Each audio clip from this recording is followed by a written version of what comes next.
Tratado esotérico de Teurgia Samael Aun Weor Proemio. Llegamos a mi pueblo. El maestro acudió en auxilio de una querida familia mía. Dejó la material y espiritual lenitivo. Entretanto el pueblo hizo al maestro el presente de su alucinada paisajería. Las callejas, de azulino y apretado y pulido empedrado, ofertaron su cordialidad a la presencia grave y amigable, majestuosa y sencilla a la vez, del maestro. Y el maestro hundió en sus pupilas absortas de misterios, la hialina prestancia de las marañas rústicas y el encendido fervor de los atardeceres fastuosos de ese poblado. Y el maestro convino místicamente en que el Chinantecadl, al norte y el Iztaccíhuatl y el Popocatépetl, al oriente, contemplados desde cualquier paraje del poblado, que es una verdadera atalaya, un lírico mirador, y envueltos en las gasas incendiadas de la tarde, y hundidos en la transparencia atónita de las alturas, eran como tres templos de los planos superiores en estado de ginas en donde se oficiarán ofertorios de paz y se escucharán evangelios de luz. Ya de regreso, sobre la carretera estragada y el pertinaz jadeo del destartalado vehículo, la voz del maestro era sabiduría. Y el maestro reencarnado mensajero superior, avatara de la actual quinta raza y de la era de Acuario, antiguo hierfante de la sabiduría esotérica de Egipto, Samael Aun Weor, maestro de misterios de la gran logía blanca y verdadero esteta de la palabra en las revelaciones del más allá, mago blanco e investigador de todos los arcanos de la vida superior, me concedió el privilegio amigable de sus confidencias desconcertantes. Y estas, si bien serían grotescos absurdos para el mundo cotidiano de la mente, sujeta a la lógica condescendiente que, como acertadamente afirma el maestro, revela un proceso que va de lo conocido a lo conocido, para el espíritu, tal como lo entiende no la psicología oficial y académica y docta, sino el menospreciado pero avanzado y divino esoterismo, son la verdad sublime que se encumbra hasta lo desconocido y aún hasta lo inmanifestado. Y fue así como, durante muchas horas de camino carretero que en otras circunstancias podría obligar a cansancio y a fastidio en una atmósfera de ronquidos estridentes escapados de las entrañas del vejancón vehículo, el maestro, teurgo maravilloso, regaló a mis oídos la fastuosidad de los prodigios más raros al narrarme la conjuración de los 7 del sabio Salomón, realizada en el plano astral, hacia cuya proyección el maestro es habilidoso peregrino. Si el maestro Samael Aun Weor es artista consumado en la expresión oral, al impartir su cátedra de esoterismo, profunda, nutrida de erudición y de clarividencias, y la cual en nada envidia ni a Krishnamurti ni a la Blavatsky, ni a Leah Beater, sin menosprecio e irreverencia para estos sublimes iluminados, lo es tanto en la conversación como en la narración. Y al escucharlo, verdaderamente arrobado le insinué, con el fervor de quien considera que algo de suma validez pudiera ser perdido para la humanidad, si no se le humaniza en forma corpórea, que volviera a repetirme sus experiencias teúrgicas, con calma y en lugar más propicio, en tanto yo asentaba a máquina sus palabras. Y el maestro condescendió. El trabajo no fue un verdadero dictado, sino esto. Una sencilla repetición. El maestro se paseaba en tanto la torrentera armoniosa de su palabra era un sonoro film de revelaciones esotéricas. Por eso su estilo es el de la narración en tertulia amigable. Confidencial, fogoso, devoto de la verdad y a veces, encantadoramente desaliñado por la sencillez de lo maravilloso vivido por él sin esfuerzo, pero que es el resultado de unas inquietas pupilas atisbando perpetuamente lo ignoto, lo supraterrenal en cuyos ámbitos el maestro ha adquirido carta de naturaleza. Y por ello el lenguaje resulta espontáneo, natural, sin retorcidas ni relumbronas retóricas, fue un milagro seguirlo dactilográficamente. Él ignoraba mis apuros, ensimismado en el prodigio de evocaciones insólitas. El presente relato es la experiencia personal del maestro Samael Aun Weor, como adepto investigador esotérico de los planos superiores. Y así como el investigador científico de los hechos del espacio posee ciertas cualidades necesarias, ya precisadas por Ramón y Cajal, para sus trabajos de laboratorio, el maestro Samael Aun Weor cultivó sus preciosas capacidades metafísicas para sus propios experimentos, a las que sumó las que son producto de la ley del samsara. Y su laboratorio está ubicado en los estados de conciencia supraterrenal que integran los planos superiores de los elegidos de la luz. México, DF. A 25 de noviembre de 1958. Guillermo Servín Ménez. Tratado esotérico de Teurgia. Capítulo primero. La teurgia es una ciencia que nos permite invocar a los seres inefables de los mundos superiores, para recibir de ellos sublimes enseñanzas. Distingamos entre teurgia, goecia y espiritismo. La goecia nos enseña a invocar a las entidades puramente tenebrosas. Entonces, los invocadores quedan esclavizados por las potencias del mal. El espiritismo, mediante ciertos sujetos pasivos, permite comunicarnos con el más allá. Empero, a los centros espiritistas realmente solo concurren las sombras de los fallecidos. Es bueno saber que esas sombras de los fallecidos constituyen el yo psicológico. Así, pues, muy rara vez entra el alma o el espíritu de un fallecido dentro del cuerpo de un médium. Solo penetra en los cuerpos de los médiums, el yo psicológico de los desencarnados, la sombra de los seres queridos que han desencarnado, eso es todo. Las sombras de los fallecidos, manifestándose a través de los cuerpos astral, mental y físico de los médiums, llegan hasta producir la disolución de los vehículos mental y astral. Las consecuencias pueden ser la locura, la parálisis, etc. Después de este pequeño preámbulo, vamos a entrar de lleno a nuestros estudios superiores de teurgia. El teurgo tiene que saber moverse conscientemente en cuerpo astral. Las invocaciones teúrgicas se realizan en el plano astral. También pueden hacerse invocaciones de alta teurgia en los más elevados mundos de conciencia cósmica. El teurgo tiene que ser diestro en el mundo astral. El teurgo tiene que salir conscientemente en cuerpo astral. Así, pues, antes de entrar en el terreno de las invocaciones teúrgicas, debemos, primero aprender a entrar y salir del cuerpo físico, a voluntad. Realmente, el cuerpo astral es el traje del alma. Dentro del cuerpo astral, tenemos la mente, la voluntad, la conciencia y el espíritu. Hay un instante en que podemos nosotros abandonar nuestro cuerpo físico a voluntad. Y ese instante es el momento aquel en que nos hallamos dormitando. En esos momentos de transición entre la vigilia y el sueño, todo ser humano, envuelto en su cuerpo astral, se escapa del cuerpo físico. Hay una clave que permite escaparnos conscientemente del cuerpo físico, para trabajar en los mundos superiores. El Divino Maestro, Jesucristo, utilizaba esa clave cuando estudiaba en la pirámide de Kefren. El Gran Maestro se acostaba en su lecho, boca arriba, horizontalmente, con las palmas de los pies colocadas sobre su lecho, y las rodillas levantadas. Después, el Maestro levantaba sus brazos sobre la cabeza hasta que las palmas de sus manos se tocaban entre sí. Luego las bajaba extendiéndolas a derecha e izquierda. Y por último, las cruzaba sobre el pecho formando así la estrella del microcosmos. Luego el Maestro se adormecía vocalizando el poderoso mantram Faraón. Ese mantram se vocaliza en 3 sílabas, así. Fa, ra, om, vocalizaba el Maestro este mantram muchísimas veces, hasta quedar dormido. Entonces, en los mundos internos despertamos conciencia. Nos sentimos sutiles, flotamos deliciosamente. Este procedimiento, sencillo y fácil, es la llave maravillosa que nos permite despertar conciencia en los mundos superiores. Cuando ya nos hemos hecho conscientes en los mundos internos, entonces podemos dedicarnos de lleno a los trabajos de la alta teurgia. El Dr. Krumeyer aconsejaba, también, que para las prácticas de salida en astral, era muy conveniente perfumar la habitación o recámara con buen incienso, o esencia de rosas, etc. Capítulo 2. La conjuración de los 7. Una de las conjuraciones más poderosas que nos dejó el rey Salomón, es la conjuración de los 7. Nosotros nos propusimos investigar, personalmente, todo el contenido esotérico de la conjuración de los 7. Estas investigaciones de alta teurgia, las realizamos en los mundos superiores. Necesitamos tener plena conciencia del contenido esencial de esa oración que el sabio Salomón nos legara desde los antiguos tiempos. Son muchos los magos que, tanto en el pasado como en el presente, utilizan estas conjuraciones. Empero, el contenido esencial de ellas, hay que conocerlo para trabajar en forma consciente en los rituales de alta magia. Por todos estos motivos, necesitábamos investigar a fondo el esoterismo de la conjuración de los 7. A continuación, damos a nuestros lectores la conjuración de los 7. Veámosla.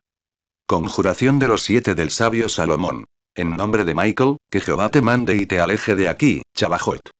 En nombre de Gabriel, que Adonai te mande y te aleje de aquí, Bael. En nombre de Rafael, desaparece ante Elial, San Gabriel. Por Samael Sabaot y en nombre de Elohim Gibor, aléjate, Andramelech. Por Zachariel Etzachel-Melech, obedece ante el Elba, San Gabriel. En el nombre divino y humano de Shaddai y por el signo del pentagrama que tengo en la mano derecha, en el nombre del ángel Anael, por el poder de Adán y de Eva, que son Jot-Chava, retírate, Lilith, déjanos en paz, Naema. Por los santos Elohim y en el nombre de los genios Casiel, Sealtiel, Apiel y Zarayel, al mandato de Orifiel. Retírate Moloch.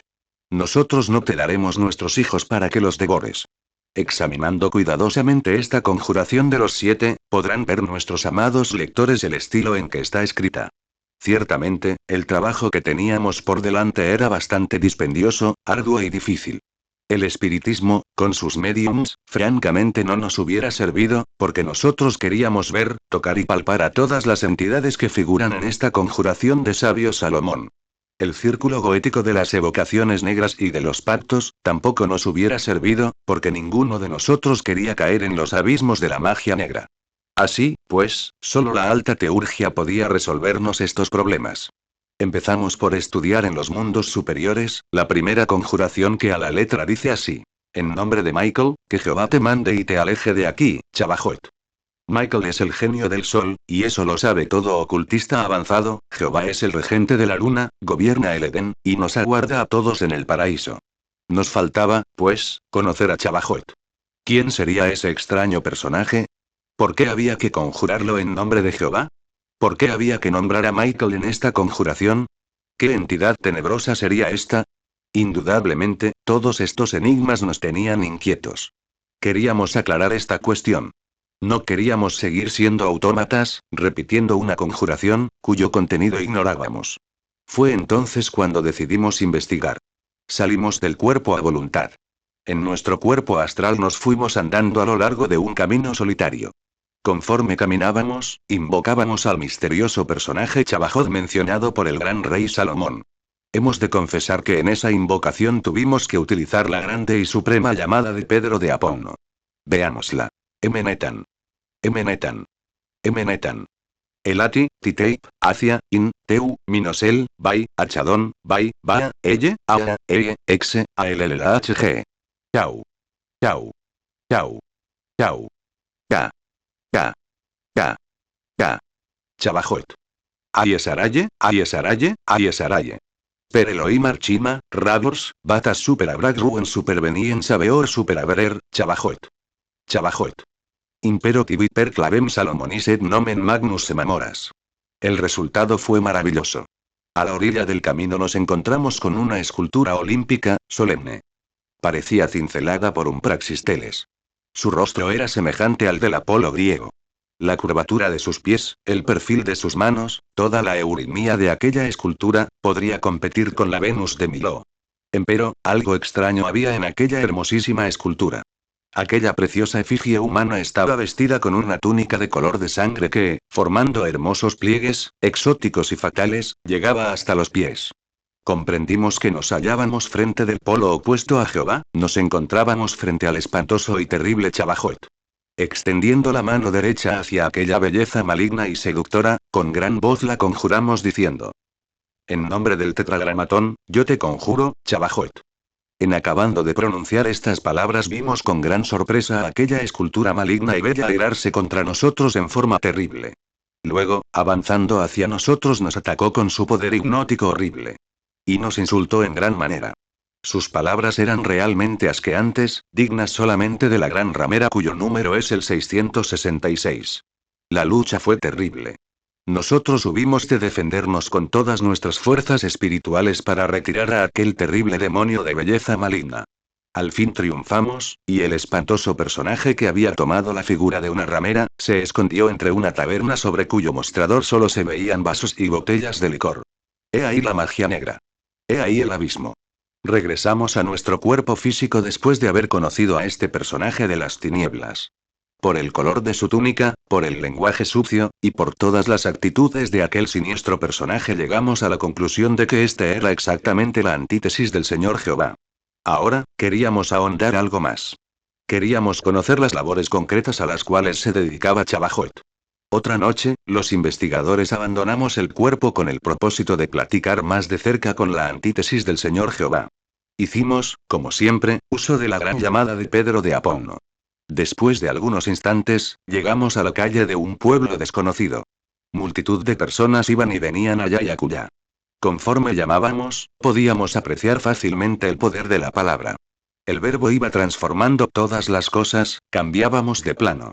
Nos sumergimos en esas regiones atómicas a donde habitan los príncipes de las tinieblas.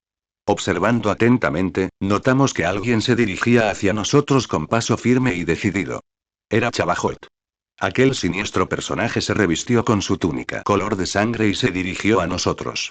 Entonces lo conjuramos diciendo así: En nombre de Júpiter, el padre de los dioses, yo te conjuro, Chabajot, te Bigos Koeslim. Estos mantras son de un efecto tremendo. Chabajot, como herido por un rayo mortal, levantó el brazo como para defenderse. Nosotros, avanzamos unos pasos, nos dirigimos a él y le dimos la mano en señal amistosa. Él entonces, en tono descomedido y usando calificativos aplicables solo a las prostitutas, nos preguntó por nuestras esposas. Nosotros, con ánimo sereno y sin dejarnos llevar de ninguna reacción emotiva o sentimental, le contestamos a aquel personaje que nuestras esposas estaban muy bien, gracias. Luego, le manifestamos que nosotros queríamos ser sus amigos. El siniestro personaje se mostró satisfecho y luego caminó con nosotros rumbo a su caverna tenebrosa. Anduvimos mucho hasta que llegamos a la cumbre de una elevada montaña. Allí tenía su caverna tenebrosa. Y allí enseñaba a sus discípulos. Nos manifestó que él vivía en Alemania. Que tenía cuerpo físico. Que trabajaba para la Gran Logia Negra. Que se hacía pasar como veterano de la guerra, etcétera, etcétera. Ciertamente, encontramos la caverna de Chabajot llena de discípulos de la raza alemana. Esos discípulos concurrían en su cuerpo astral a dicha caverna.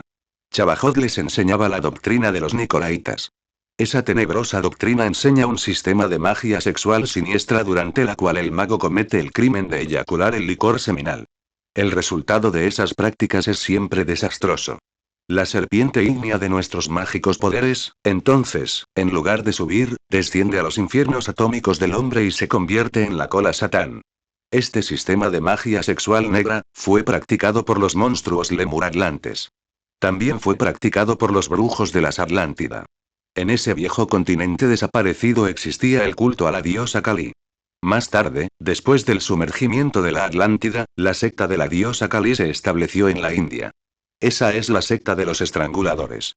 Los fanáticos de esa secta estrangulan a sus víctimas. La policía inglesa tuvo que intervenir muchas veces, en la India, para juzgar a esa clase de homicidas. Ese es el tantrismo. En nuestro mundo occidental, muchos fueron los instructores que, después de haber estado en la logia blanca, se extraviaron por la horrible senda del tantrismo. Así, pues llegamos a la conclusión de que Chabajot es un adepto de la sombra, es la antítesis del Señor Jehová. Es cabeza de legión fatal. Trabaja para la fraternidad tenebrosa. Hay que conjurarlo en nombre de Jehová. Algunos días después los investigadores, en cuerpo astral, resolvimos invocar a este par de opuestos de la filosofía. Jehová y Chabajot. E hicimos un círculo en nuestro derredor, los dos seres invocados concurrieron al llamado. El Señor Jehová, como una blanca paloma, de inmaculada blancura. Flotaba sobre nuestras cabezas.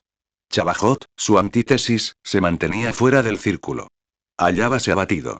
La presencia del Señor Jehová lo hería de muerte.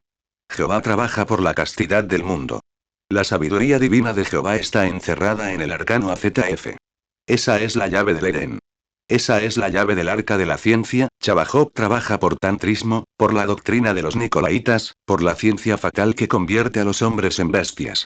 Capítulo 3. Segunda invocación. Después de haber terminado nosotros la investigación esotérica de la primera invocación de esa gran conjuración de los 7 que en otro tiempo nos legara el sabio rey Salomón, nos propusimos investigar la segunda invocación que a la letra dice así. En nombre de Gabriel, que Adonai te mande y te aleje de aquí, Bael. Sabemos que Gabriel es un ángel lunar. Sabemos que Adonai es un ángel precioso. Empero, ignorábamos quién sería Bael. ¿Por qué había que conjurarlo en nombre de Adonai? Estos eran enigmas para nosotros, y teníamos que descubrirlos.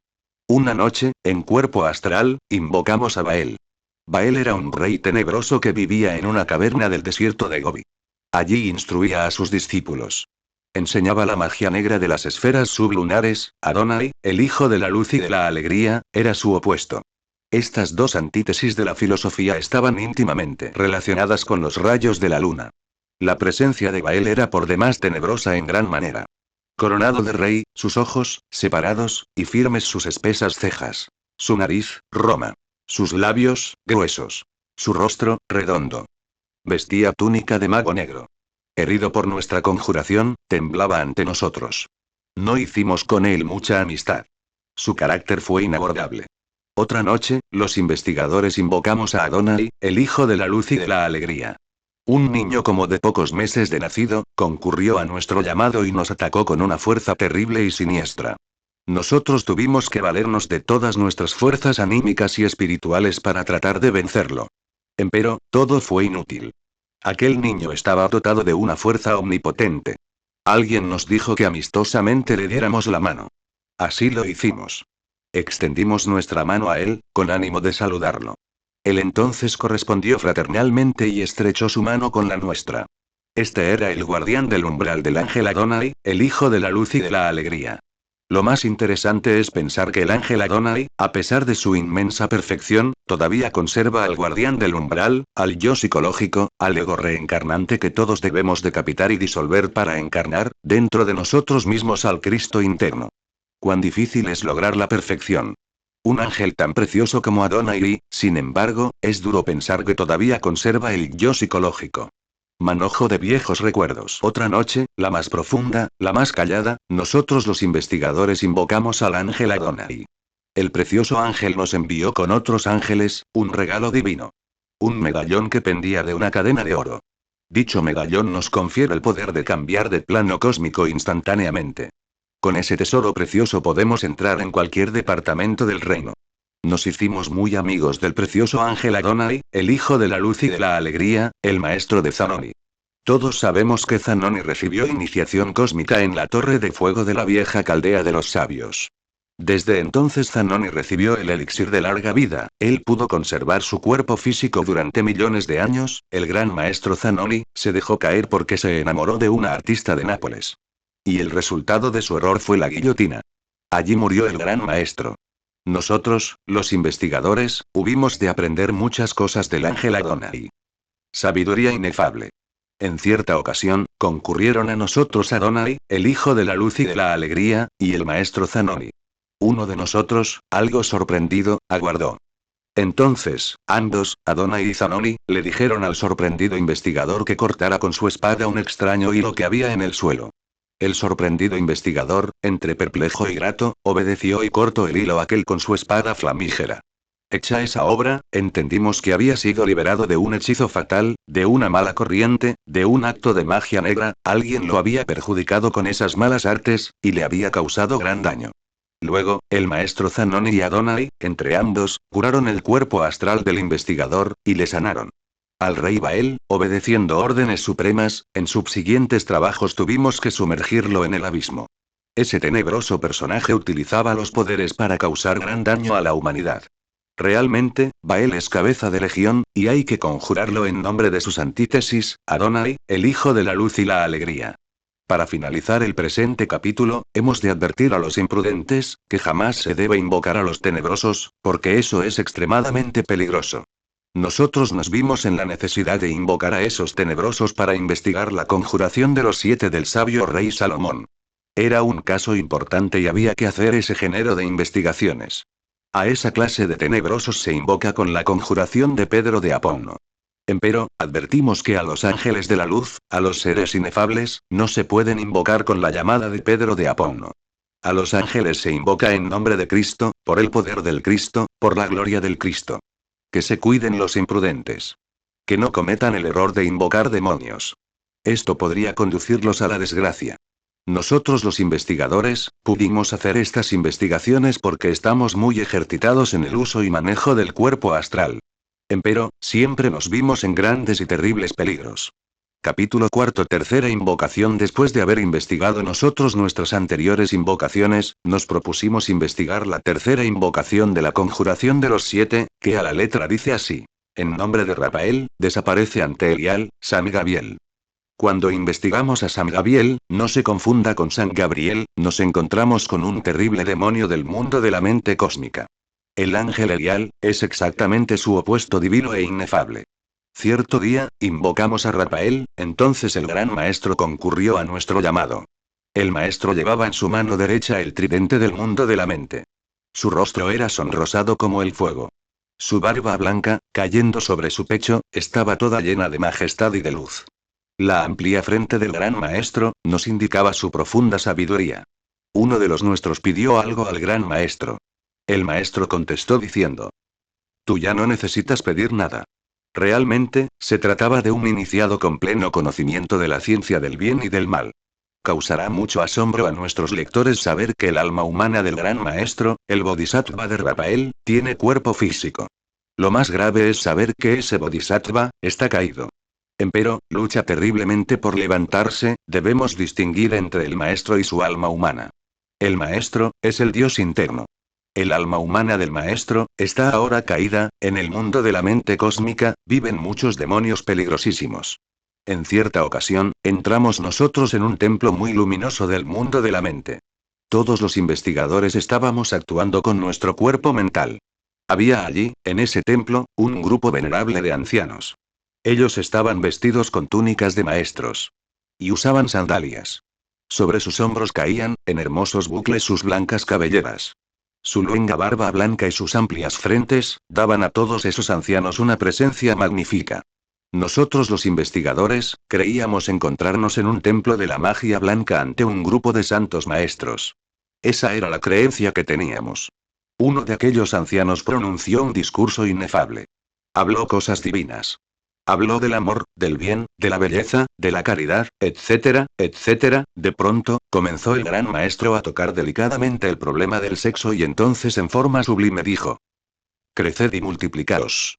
El acto sexual no tiene nada de malo, la eyaculación seminal no es mala, se necesita para la reproducción, porque Dios dijo: creced y multiplicaos. Este y muchos otros términos usó aquel anciano venerable, para defender la eyaculación seminal. Fue entonces cuando nosotros comenzamos a sospechar de la santidad de aquel santo.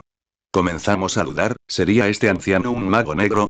Empero, al mirar en derredor nuestro, solo veíamos venerables ancianos, luz esplendorosa. Cosas inefables. Hasta nos parecía un sacrilegio dudar de este maestro y de ese lugar tan santo. Pero la mortificante duda, a pesar de todo, a pesar de nuestros razonamientos, continuaba afligiéndonos hondamente. Entonces fue cuando uno de nosotros, queriendo salir de la duda, se puso de pie y lanzó estas frases. ¡Viva el Cristo! Abajo Yahvé. Cristo y Yahvé son las dos antítesis. Luz y tinieblas. Magia blanca y magia negra. Yahvé es aquel demonio que tentó a Cristo en la montaña. Yahvé es un demonio terriblemente perverso. Es el jefe de la magistratura negra. Cuando nosotros gritamos vivas. Y abajo. A Yahvé, entonces la logía negra se vuelve contra nosotros llena de ira, los magos negros adoran a Yahvé. Siguen a Yahvé, eso fue lo que sucedió aquella noche, en ese templo del mundo de la mente. Cuando aquellos santos varones de venerable y augusta presencia escucharon ese viva. Y ese abajo. Sucedió algo horrible. El rostro santo del venerable anciano que hablaba, se demudó todo, se airó totalmente, se transformó, entonces vimos lo insospechado. Aquella faz se volvió horrible. Aquellos santos ancianos se desenmascararon. Eran verdaderos príncipes de las tinieblas, terribles magos negros del mundo de la mente cósmica. Nos insultaron con frases y palabras propias de la gran ramera cuyo número es 666. Nos atacaron violentamente, nosotros hubimos de desenvainar la espada flamígera para defendernos. Luego, nos retiramos de aquel antro de magia negra que nosotros creíamos antes ser un templo de santidad. Capítulo V. Cuarta invocación. Continuando nuestras investigaciones de alta teurgia, vamos a estudiar la cuarta invocación de la conjuración de los 7. Esta invocación es la siguiente. Por Samael Sabaoth y en nombre de Elohim Gibor, aléjate Andramelech. ¿Quién sería Andramelech? ¿Quién Elohim Gibor? ¿Por qué figuran estos genios en esta cuarta plegaria del rey Salomón? Todos estos enigmas nos tenían inquietos. Solo por medio de la alta teurgia se puede hacer esta clase de investigaciones. Samael es el genio de Marte. Pero ¿quién sería Elohim Gibor y quién Andramelech? Una noche, nos salimos en cuerpo astral. Entramos a una caverna subterránea. Entonces allí, haciendo uso de la gran llamada de Pedro de Apono, invocamos a Andramelech. Largo tiempo permanecimos entre aquella caverna subterránea de la tierra invocando a Andramelech. Al fin, en la mitad de la caverna apareció un extraño personaje negro como el carbón. Un personaje gigantesco, tenebroso y horrible. Extendiendo nosotros la mano derecha hacia aquel monstruo horrible, dijimos: en nombre de Júpiter, el padre de los dioses, yo te conjuro, Andramelech. Tebigos Coeslim. El resultado fue formidable. Aquel demonio, herido de muerte por el rayo terrible de la justicia divina, quedó bajo nuestro dominio. Entonces fue cuando Andramelech habló y dijo: no sabía que eras tú quien me llamaba. Si lo hubiera sabido, ya hubiera venido antes.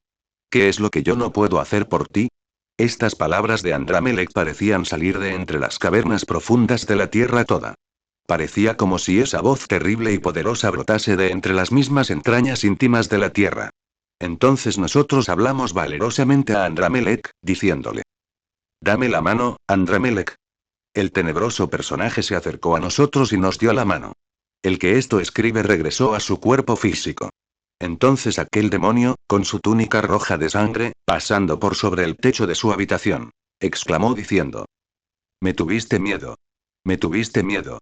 Yo contesté: «Yo a ti no te tengo miedo, Andramelech». Regresé a mi cuerpo. Eso es todo. Otra noche, un grupo de hermanos, en nuestro cuerpo astral, nos reunimos en un templo para continuar nuestras investigaciones en relación con ese misterioso personaje, Andramelech, mencionado por el sabio Salomón en la Conjuración de los 7. Todos los hermanos hicimos una gran cadena para invocar a Andramelech. Utilizamos la fórmula de Pedro de Apono. Después de un rato de invocaciones, escuchamos allá, a lo lejos, la respuesta de Andramelech.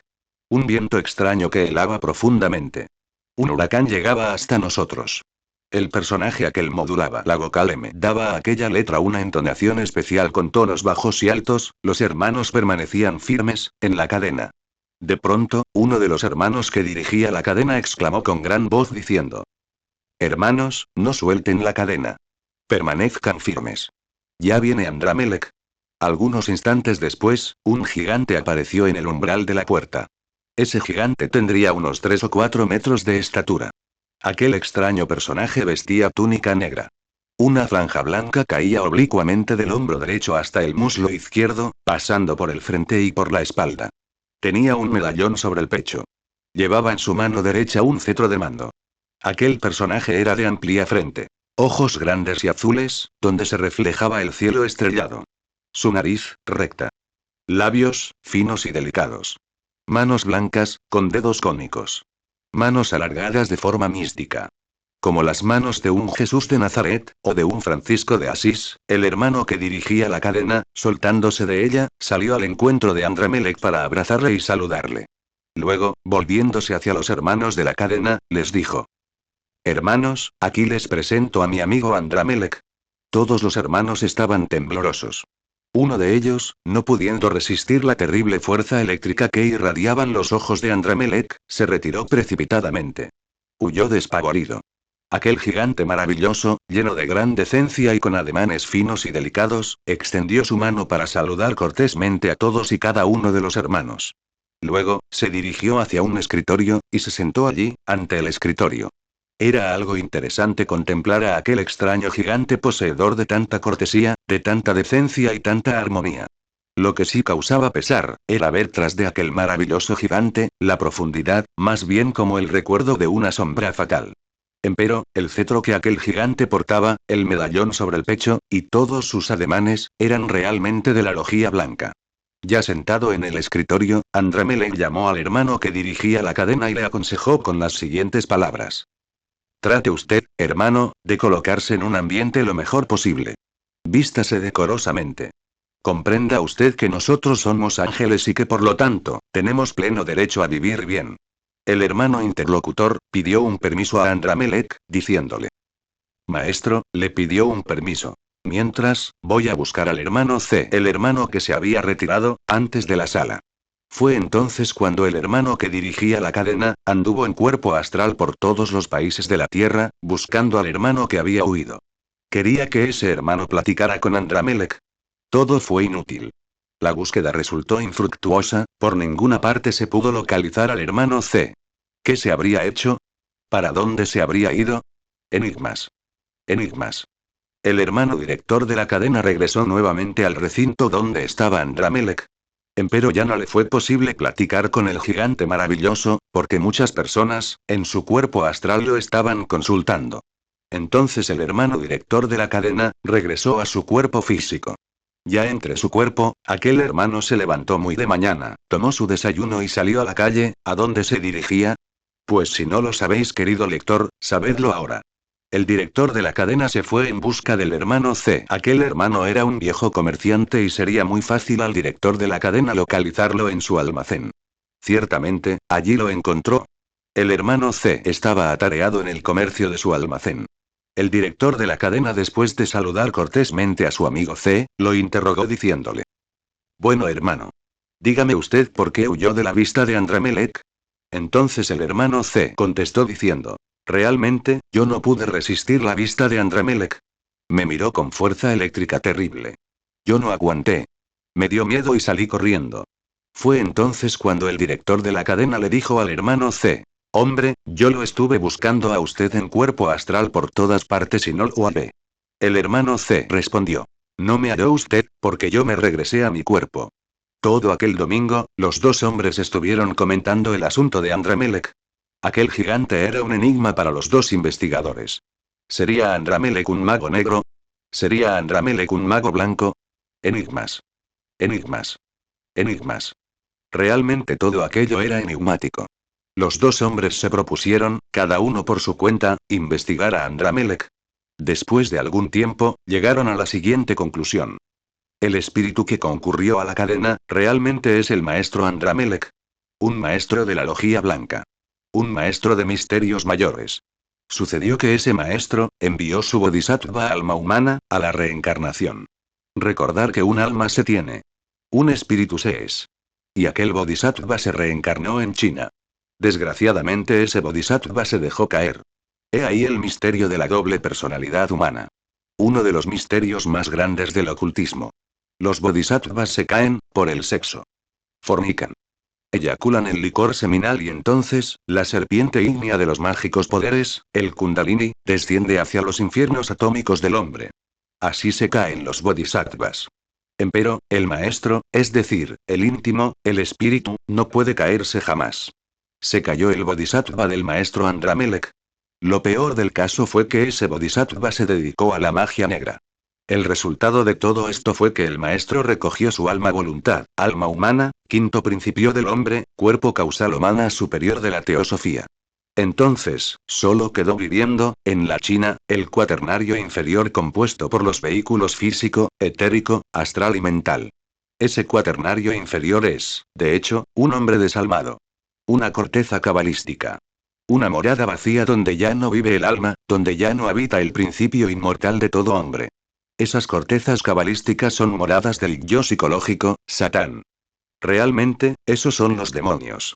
Así, pues, ese hombre se transformó en un demonio. Cuando el investigador invoca a Andramelech en el astral, puede presentarse Andramelech el demonio o Andramelech el gran maestro espiritual. Mucho más tarde, los investigadores invocamos a Andramelech y a Elohim Gibor. Tanto Andramelech como Elohim Gibor concurrieron al llamado. Entonces vimos a las dos antítesis frente a frente. Elohim Gibor es la antítesis del tenebroso Andramelech. Elohim Gibor es todo un arcángel del rayo de Marte. Lleva la espada flamígera al cinto y es un varón terriblemente divino. Cuando Andramelech nos atacó, pudimos fácilmente vencerlo. Luego, acostándose en lecho de dolor, nos dijo que en la China él usaba una ampolla llamada quinocapol, con la cual despertaba la clarividencia a sus discípulos instantáneamente. Claro que este género de clarividencia dura mientras no pasa el efecto de la inyección. Y eso es todo. El demonio Andramelech es un comerciante en la China. Vive económicamente bien. Ese personaje de las tinieblas mora en el abismo. Un amigo nuestro, después de oír este relato, nos preguntó lo siguiente. Luego entonces Andramelech, ¿ya no tiene íntimo? Cuando desencarne solo ascenderá al plano causal. En nueva reencarnación, ¿tendrá cuerpo? Nosotros hubimos de responderle al amigo lo siguiente. Andramelech, ya no tiene cuerpo. Precisamente el gigante que concurrió a la cadena es el íntimo de Andramelech.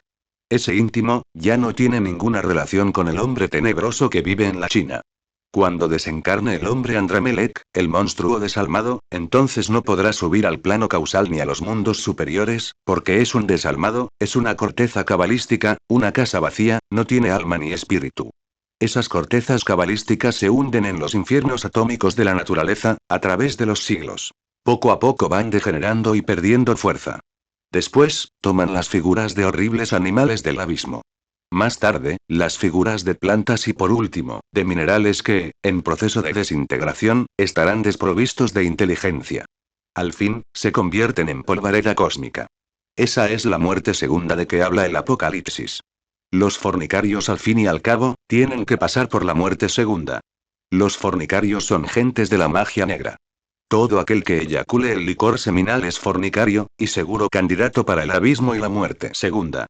Andramelech se volverá polvareda cósmica en el abismo. La desintegración en el abismo es muy lenta y horrible. Muchas veces esos tenebrosos se sostienen durante eternidades, durante días y noches cósmicas enteros. Pero poco a poco se van desintegrando y al fin, mueren. Andramelech no volverá a tener cuerpo. Es un demonio terriblemente perverso. El maestro interno sufre horriblemente y claro. Tendrá que pagar un gran karma por haber creado a ese demonio. Nuestro interlocutor, entonces nos hizo esta otra pregunta.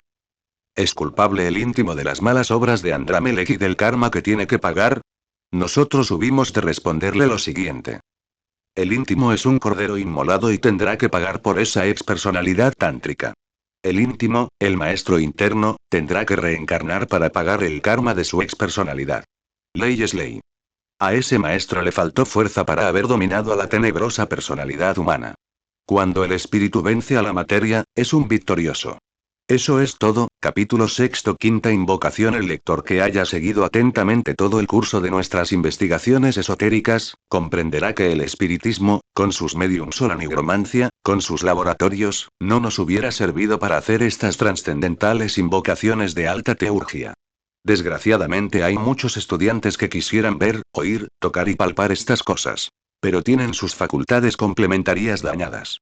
Son muchas las personas que quisieran salir conscientes en cuerpo astral, y sufren lo indecible porque no lo logran. La clave que dimos en nuestro primer capítulo con el mantrán faraón, es formidable.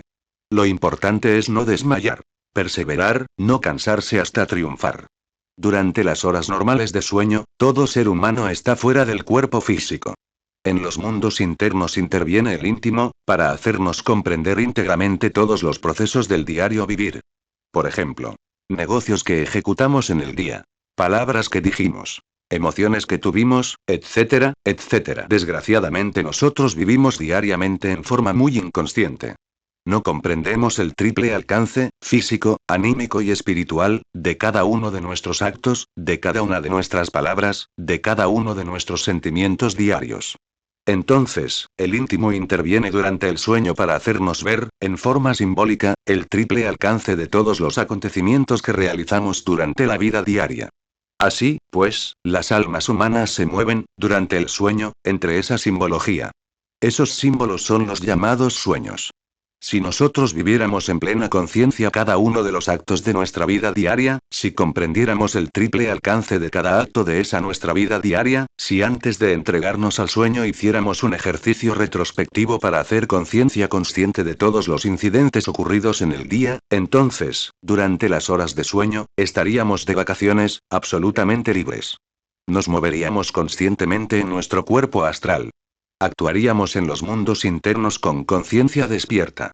Empero debemos advertir que el ejercicio retrospectivo debe hacerse a través de la meditación profunda.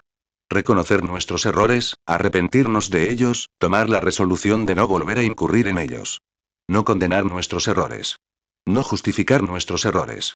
Cuando los condenamos o cuando los justificamos, no los hemos comprendido. Lo importante es comprenderlos conscientemente.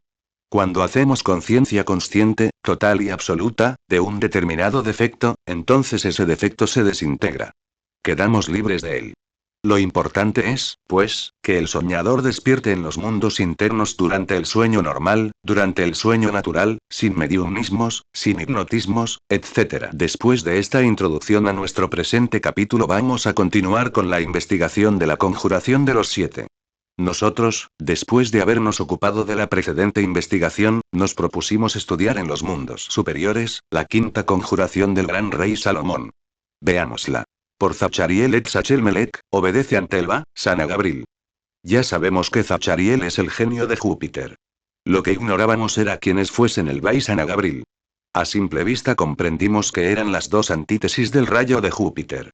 A Sana Gabriel había que llamarlo con la llamada de Pedro de Apono por tratarse de una entidad tenebrosa.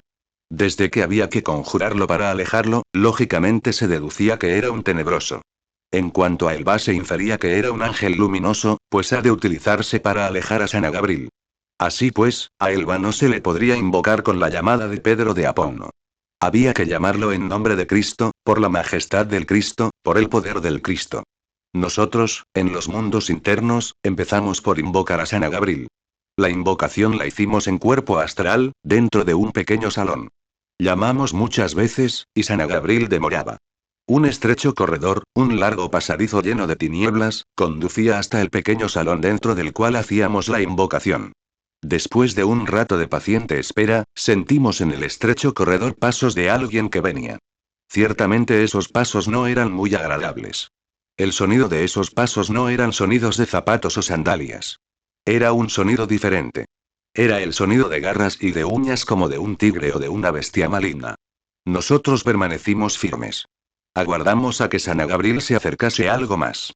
Estábamos preparados para conjurarlo con gran fuerza. De pronto, un ser extraño llegóse hasta el umbral de aquel recinto. Miramos y vimos un rostro tan horrible que solo la imaginación de un loco de atar o de un idiota podría concebir. Más valiera para nosotros ver salir a los muertos de sus tumbas a medianoche que contemplar el rostro tremendamente horrible de San Gabriel.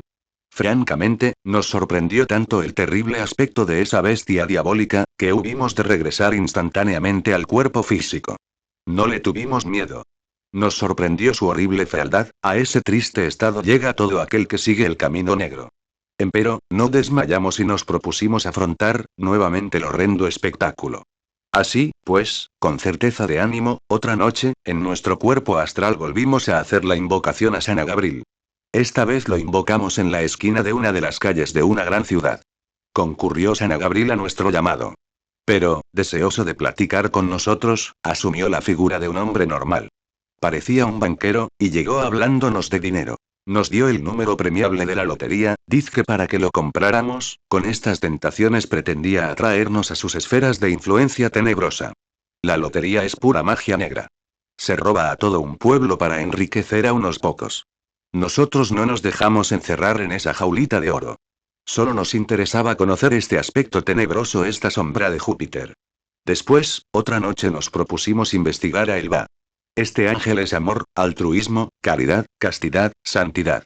Capítulo séptimo. Sexta invocación. El sendero de alta teurgia, nos permite a nosotros estudiar los grandes misterios de la vida y de la muerte. Empero, es necesario aprender a salir conscientemente en cuerpo astral. Los que no tienen todavía esta facultad, necesitan adquirirla. Es necesario un entrenamiento diario, riguroso, para lograr esta facultad. Después de regresar al cuerpo, despertamos entre el lecho. Muchos discípulos cometen el error de moverse entre su lecho en el instante preciso de despertar de su sueño normal. Con este movimiento se agita el cuerpo astral y se pierden los recuerdos.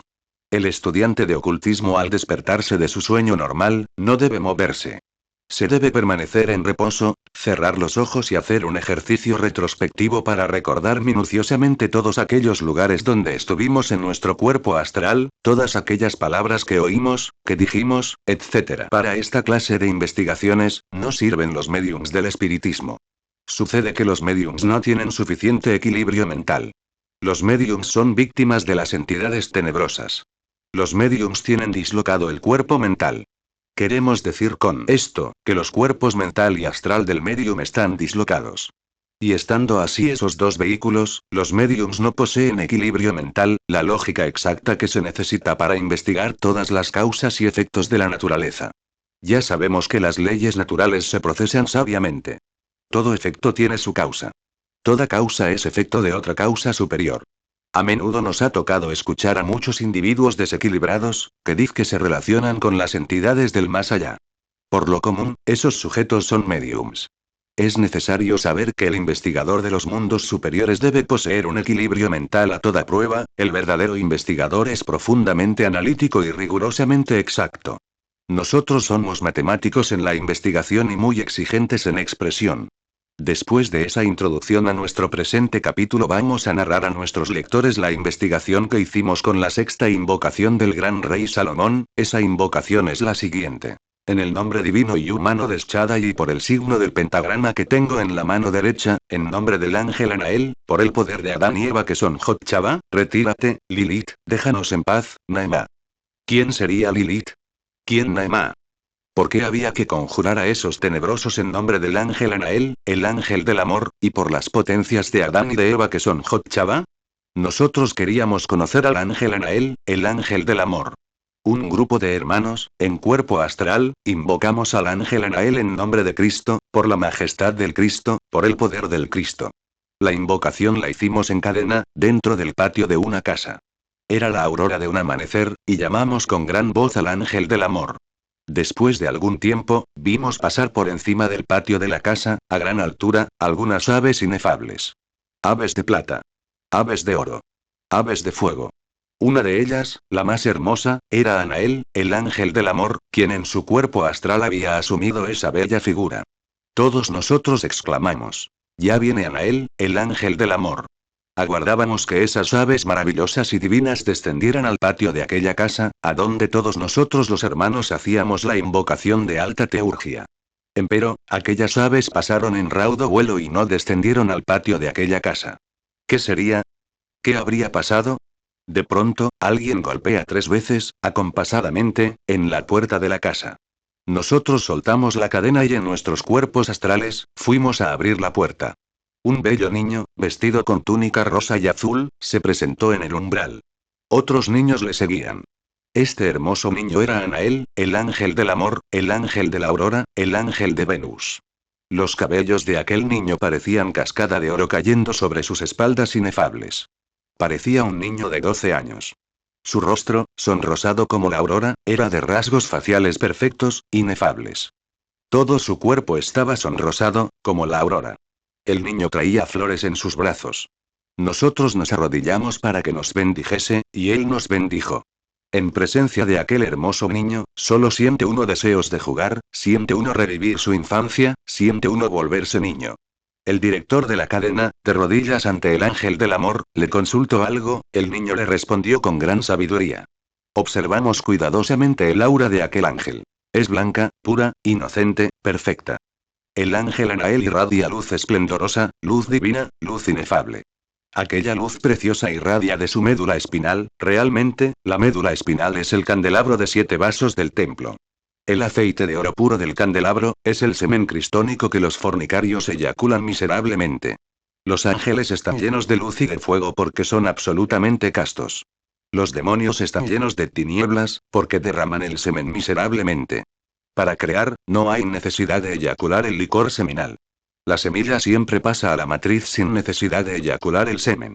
Las múltiples combinaciones de la sustancia infinita, el semen, son maravillosas.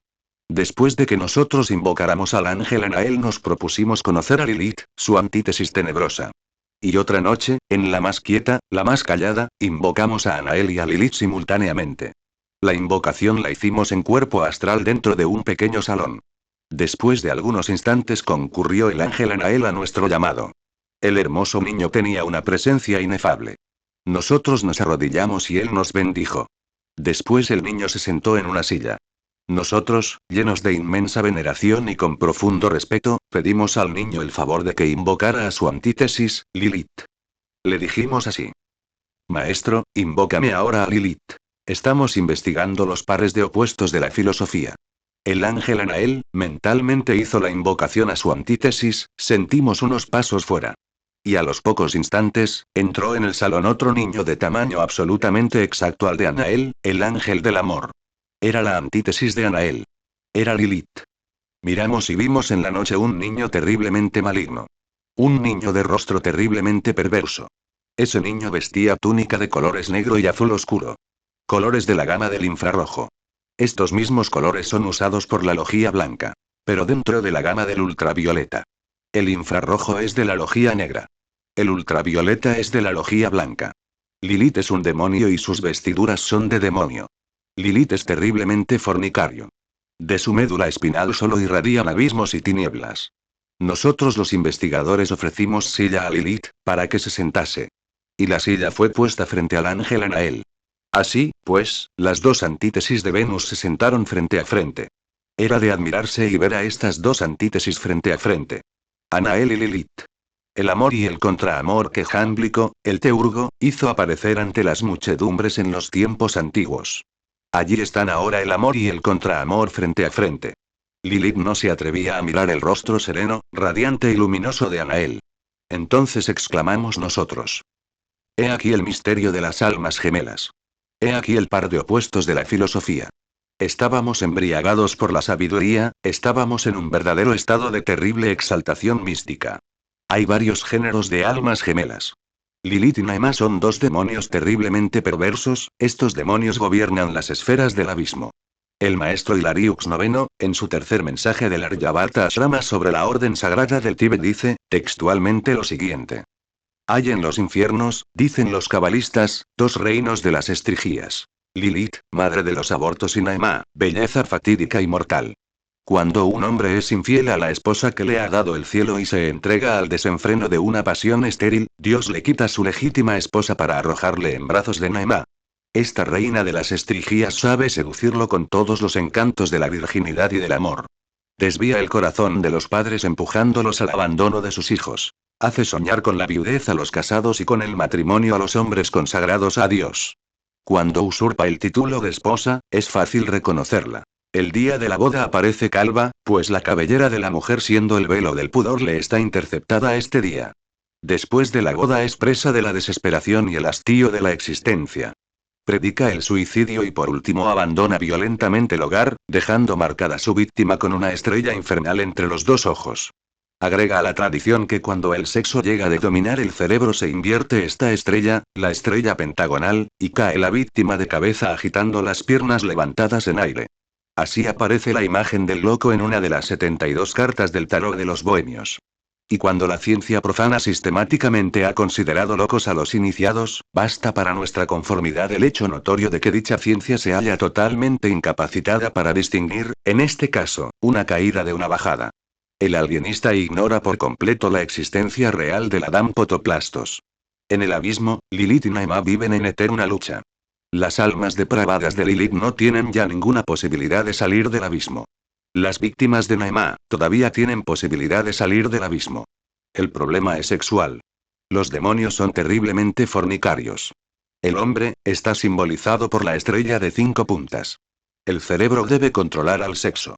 Cuando el cerebro ya no puede controlar al sexo, entonces la estrella pentagonal queda invertida y se hunde en el abismo. Los demonios pueden ser simbolizados por la estrella pentagonal invertida. Capítulo 8. Séptima invocación. Después de haber investigado todas las precedentes invocaciones de la gran conjuración de los 7, que nos legara en los antiguos tiempos el gran rey Salomón, nos propusimos investigar la última invocación que a la letra dice: por los santos Elohim y en los nombres de los genios Casiel, Sealtiel, Apiel y Zarabiel, al mandato de Orifiel. Retírate Moloch. Nosotros no te daremos a nuestros hijos para que los devores. ¿Quién sería Moloch? La tradición antigua nos habla de Moloch, un toro de hierro que era calentado al rojo vivo. Cuenta la historia que muchos niños eran arrojados al vientre horrible a ese toro de hierro. Se habla mucho de Moloch y nosotros queríamos investigar el caso. Fuera del cuerpo físico, llamamos a Moloch con la gran llamada de Pedro de Aponno. Conforme vocalizábamos los mantras, nos hundíamos en los infiernos atómicos de la naturaleza. Entonces vimos inmensas multitudes de seres humanos que viven en los abismos. De pronto por entre las multitudes vimos un jinete sobre su cabalgadura. El jinete montaba un brioso corcel. Aquel jinete parecía un árabe. Vestía túnica roja y cubría su cabeza un turbante oriental. El rostro de aquel hombre era realmente como el de un árabe. Ojos grandes y negros, penetrantes. Espesas cejas. Labios fuertes y gruesos. Nariz recta. Color moreno. El hombre usaba sandalias. Toda su postura era realmente como la de un jinete de la Arabia feliz. Era Moloch. El terrible demonio Moloch. Pronto se dirigió hacia nosotros, en su brioso corcel. Se abrió paso por entre las multitudes y gritándonos con gran voz, se dirigió al director de la cadena de investigadores y le dijo burlándose y perversamente satisfecho: ah. Ya te hacía yo por allá arriba entre los angelitos. ¿Con que ya volviste? Entonces el director de la gran cadena de investigadores, lleno de valor, le contestó: te equivocas, Moloch, yo aquí no estoy sino de visita. He venido a investigarte. Eso es todo. Moloch se retiró. Y todos los investigadores retornamos a nuestros cuerpos físicos. Mucho más tarde invocamos a su antítesis luminosa, Orifiel, el ángel de Saturno. Ese ángel gobierna el maravilloso rayo luminoso de Saturno. Terminada esta última invocación de la conjuración de los 7, llegamos a las siguientes. Conclusiones 1. La conjuración de los 7 del sabio Salomón es una conjuración cabalística de inmenso poder para combatir a las legiones tenebrosas. 2. La conjuración de los 7 del sabio Salomón debiera ser utilizada por todos los estudiantes de ocultismo antes de sus rituales, o para limpiar sus casas, o antes de entregarse al sueño, o antes de realizar todas sus prácticas esotéricas. Así se aleja a los tenebrosos. 3. Los demonios son terriblemente fornicarios, eyaculan el licor seminal. 4. Los ángeles no eyaculan jamás el licor seminal. 5. Cuando el hombre no eyacula su licor seminal, despierta el Kundalini, la serpiente ígnea de nuestros mágicos poderes que se halla encerrada en el chakra corsígeo, iglesia de Efeso, base de la médula espinal. Esta serpiente entra por el orificio inferior de la médula espinal que en personas comunes y corrientes está cerrado. Los vapores seminales abren este orificio para que la serpiente ígnea entre por allí. Conforme la serpiente va subiendo por el canal medular va abriendo todos nuestros poderes, desarrollando todas nuestras facultades. Cuando la serpiente, después de haber pasado por el tope de la cabeza, llega hasta el entrecejo, entonces viene la primera gran iniciación de fuego. Tenemos que trabajar con los 7 grados del poder del fuego. Así es como el hombre se convierte en un verdadero ángel lleno de poder y de gloria. 6. Cuando el hombre eyacula el licor seminal en prácticas de magia negra cuando sigue la doctrina de los nicolaitas, o sencillamente, cuando no se arrepiente jamás de eyacular el licor seminal, entonces la serpiente ígnea de nuestros mágicos poderes en lugar de subir por el canal medular desciende hacia los infiernos atómicos del hombre y se convierte en la horrible cola de Satán. 7. Resulta terriblemente peligroso invocar demonios. Nosotros nos vimos en muy graves y tremendos peligros, cuando hacíamos la investigación de la conjuración de los 7.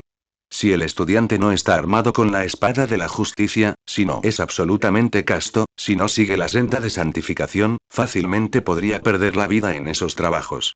O bien, podría llegar a la más terrible desesperación, a los más espantosos temores con todas sus consecuencias gravísimas para el cuerpo físico, al arriesgarse a invocar demonios.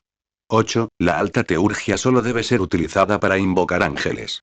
Por medio de la alta teurgia podemos estudiar a los pies de los grandes maestros de sabiduría, conversar con los ángeles, hablar con los constructores del universo, platicar con nuestro Dios interior, cara a cara, en los mundos superiores. 9. Debemos sublimar todas nuestras energías sexuales hacia el corazón. Debemos hollar la senda de la absoluta santidad. 10. Después de haber conocido el abismo, llegamos a la conclusión de que los demonios, entre los sufrimientos más espantosos y horribles, se van desintegrando en ese abismo. Esa es la muerte segunda. Última conclusión: los investigadores, en cuerpo astral, llegamos a una casa donde solamente se veía lodo, miseria, indigencia, hambre, y lo peor del caso, terrible fornicación. Vimos una habitación horrible, asqueante. En esa habitación vivió una mujer terriblemente fornicaria. Esa mujer ya entró al abismo. Ya desencarnó y en esa habitación inmunda, donde vivió, solo se ven trapos, lodo, indigencia, miseria, sufrimiento, suciedad. Cuando nosotros estábamos investigando, pudimos ver intuitivamente la íntima relación que existe entre las potencias tenebrosas que figuran en la conjuración de los 7 y la gente fornicaria. Todo eso es una sola cosa: magia negra. Fornicación. Asqueante miseria. Nosotros, los investigadores, pudimos evidenciar que los fornicarios irredentos, en sus últimas reencarnaciones, pagan el karma de la miseria más atroz, de la miseria más desconcertante y horrible. Todo aquel que eyacula su licor seminal, aunque sea casado, es un violador de la ley, es un fornicador. Así, pues, la última reencarnación de todo fornicario que ingresa al abismo, es la más espantosa y terrible miseria.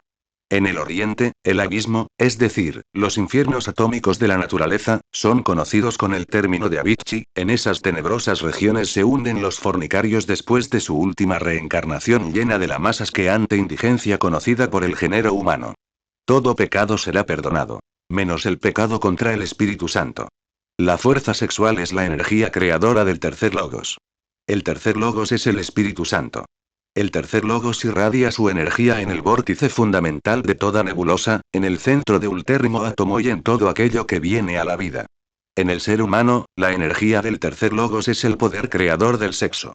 Cuando el ser humano se entrega a la fornicación, entonces esa energía, exteriorizada hacia afuera y hacia abajo, lo liga a las potencias tenebrosas y a la Vichy. Nosotros debemos trabajar en el laboratorio del Espíritu Santo, el sexo, para transmutar la potencia creadora en luz y fuego. Nosotros debemos hacer retornar la energía del tercer logos hacia adentro y hacia arriba, para despertar nuestros poderes creadores divinos e inefables. Ese es el opus magnum. Los fornicarios se convierten en sombras indigentes y miserables, luego se hunden en el espantoso abismo.